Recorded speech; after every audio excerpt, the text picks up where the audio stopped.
Au nom du Père, du Fils et du Saint-Esprit. Amen. Mes frères et sœurs, nous célébrons aujourd'hui le martyre de Saint Étienne.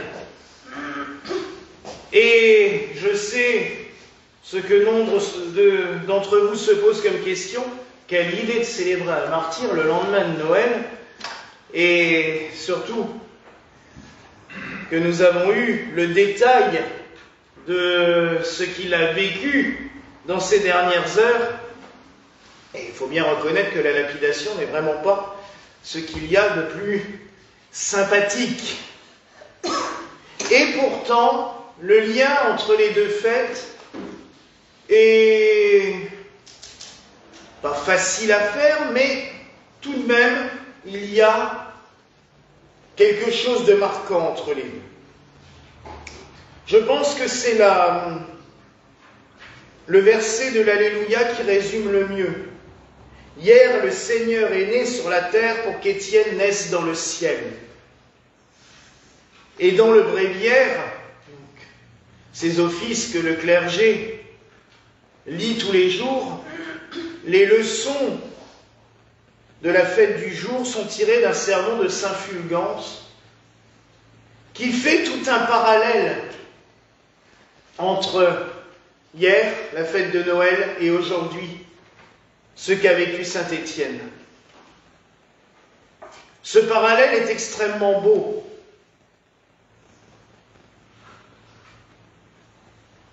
Il fallait, pour nous ouvrir la porte des cieux, que le Christ devienne l'un d'entre nous. Nous l'avons vu durant la semaine qui a précédé Noël comme la clé de David, celui qui ouvre et nul autre ne peut refermer derrière lui.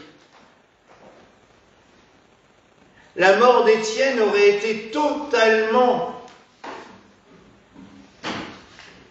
incompréhensible si le Christ ne nous avait pas donné une nouvelle vie, une vie en lui. Étienne est mort, c'est un fait, mais sa naissance dans les cieux a ouvert des horizons extraordinaires pour l'Église.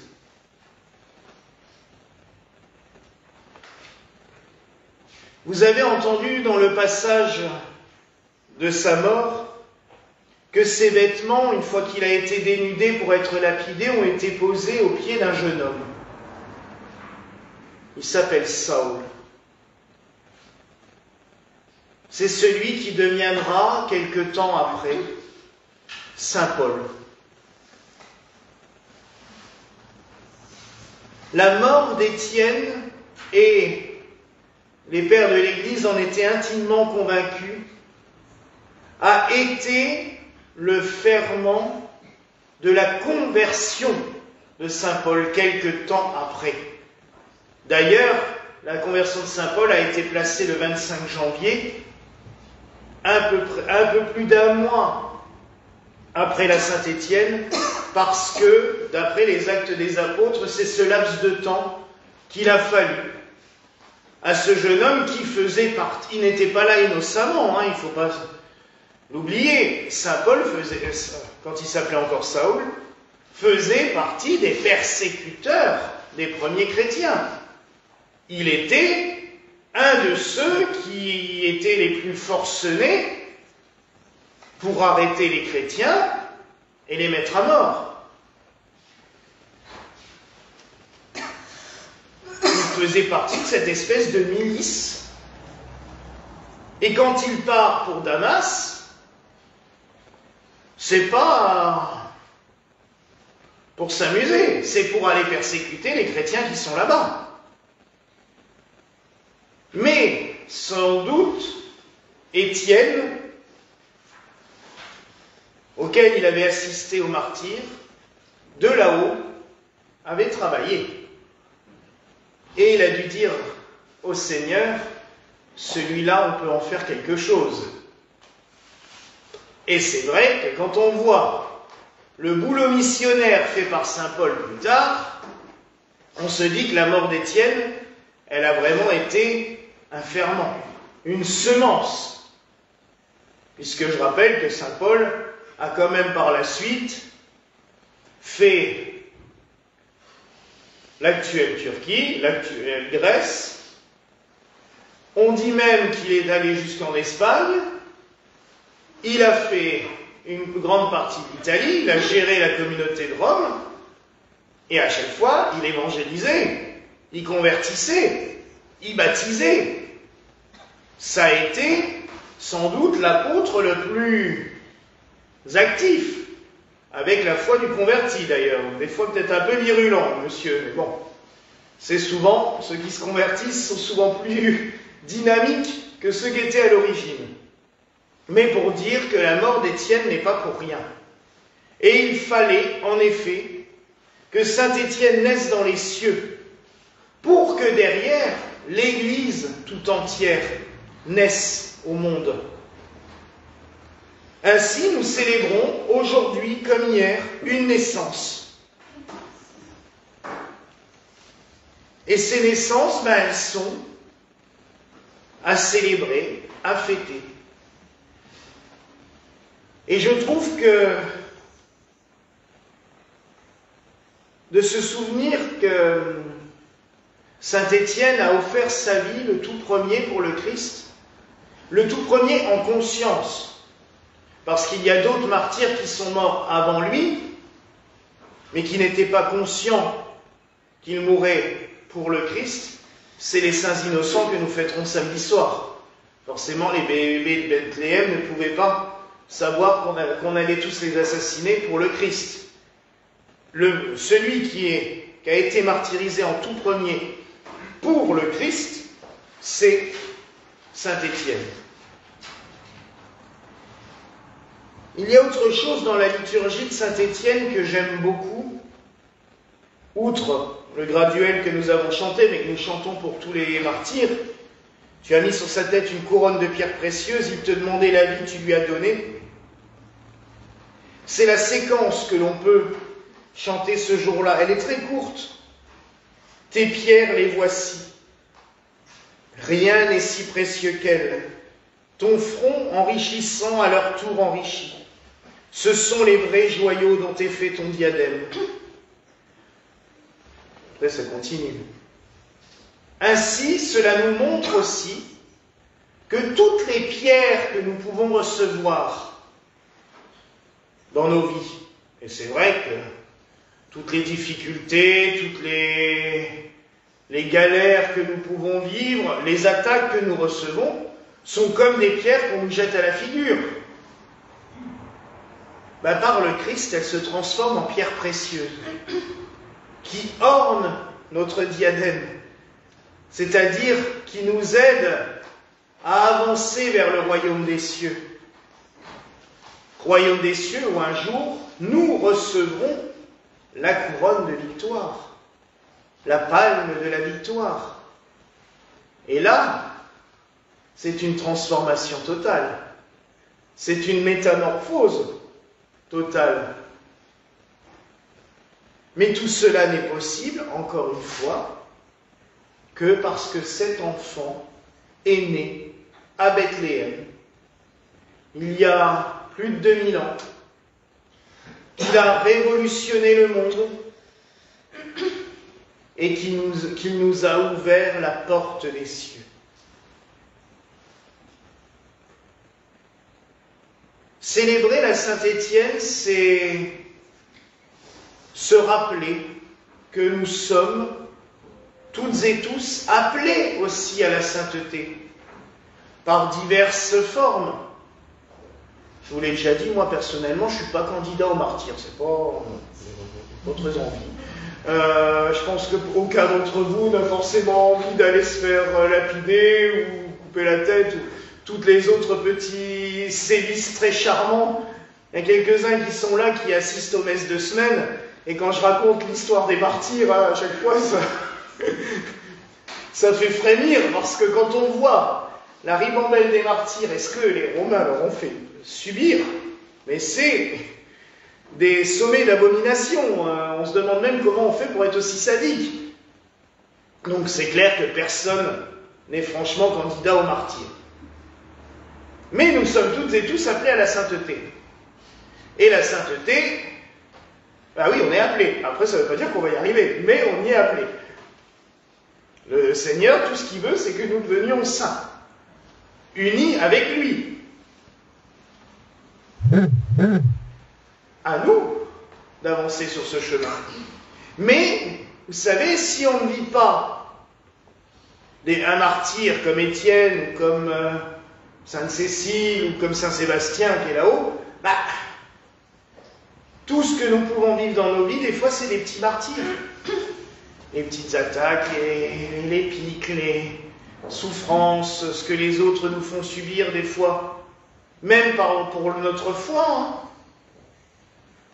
Vous savez, quand ça arrive quand même chez nous actuellement, où des fois, bah, quand on croit, certains se moquent, certains rigolent. Qu'est-ce que tu vas faire à l'église? Ça sert à quoi? T'as pas autre chose à faire? Puis là, en ce moment, c'est plutôt « Oh, moi, je préfère manger la dinde avec la famille que d'aller à la messe. Hein. » Ben oui. Mais tout ça, c'est les petites piques qu'on se prend et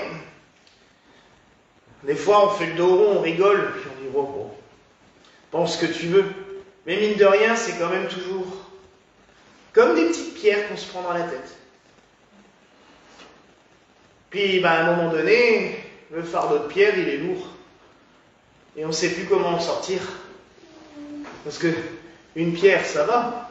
Mais quand vous prenez le camion Ben là, qui verse toutes les pierres sur votre tête, on n'en sort plus aussi facilement. Mais l'image, elle est flagrante. Hein, on voit tout de suite de quoi je parle. Bah,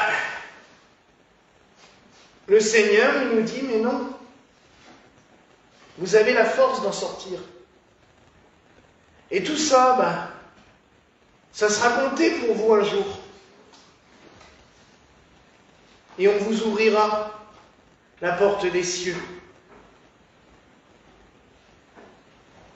Et je pense que Saint Étienne, le premier martyr, a dû franchement ouvrir la porte des cieux à des milliers et des milliers de personnes.